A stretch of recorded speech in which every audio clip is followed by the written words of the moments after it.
Hi guys, আজকে আমরা unboxing করবো এই এসারের এসএসডিটা 1 TB, যেটা স্পেশালিটি হচ্ছে এটা পিসিআই জেনারেশন 4। জেনারেশন 4 এর স্পিডটা খুব বেশি হয়, কিন্তু দেখতে হবে আপনার মাদারবোর্ড সাপোর্ট করে নাকি। ইন্টেল 11 জেনারেশন প্রসেসর থেকে জেনারেশন 4 সাপোর্ট করে, আর আপনার এনভিএমিটা PCI 4 হতে হবে। অ্যান্ড এই এসএসডিটা হচ্ছে NVMe.2 M.2 SSD।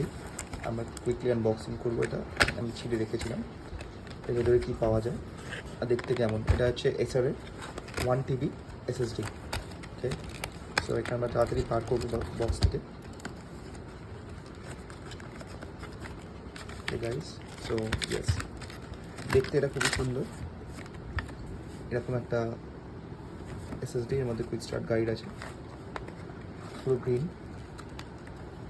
সো এর স্পিড হয় read and right speed around 7200 হচ্ছে আপনার রিডিং স্পিড, আর 6000 সামথিং হচ্ছে আপনার রাইট স্পিড। জেনারেলি আপনি থার্ড জেনারেশন SSD দেখেন, সেগুলোতে হয় 2000 থেকে 3000-এর মধ্যে। তো এটা অনেকটাই ফাস্ট কম্পেয়ার টু ওগুলো। এর মধ্যে রয়েছে একটা কুইক স্টার্ট গাইড, আর এই হচ্ছে আমাদের SSD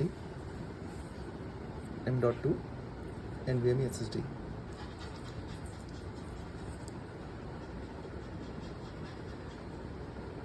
দেখে নিতে পারেন।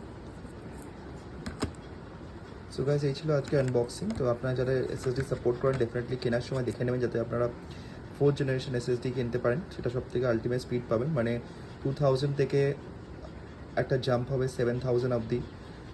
মিনিমাম 4th জেনারেশন SSDগুলো স্পিড দেয় 5000, মানে ডাবল স্পিড আপনি পাবেন। যেখানে নর্মাল SATA 2.5 SSD বা SATA SSD স্পিড দেয় 500 Mbps। সো কতটা better, 10 times better normal SSD থেকে।